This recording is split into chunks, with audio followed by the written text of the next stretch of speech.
Hello guys, welcome back to my YouTube channel, and today I am going to show you how you can fix your TikTok search if you have a problem searching in TikTok. So this is basically the right top icon on your screen, and what you can do with it is you can search for specific things that you want to watch on TikTok.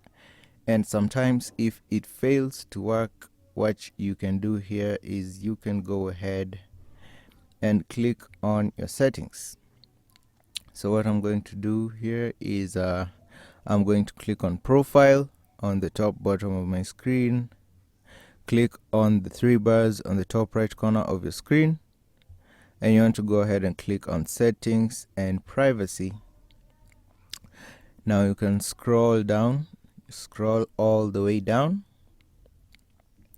and what you have here is the logout option. So what you can do is you can log out and log back in, and this should try to fix your search problem.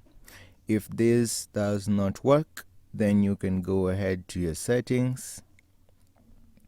You want to go ahead to your settings, and you want to search, you want to click on general, click on iPhone storage, and what you want to do, depending on the apps that you have on your phone, it may take a while to load, and after it loads you can click on TikTok, and what we want to click now is offload app. Click on offload app, and after the app has offloaded, you click reinstall app, and if it reinstalls, the problem should be fixed and your search should work. If you found this video helpful, be sure to leave a comment, like, and subscribe for more content like this. Thank you guys for watching this video.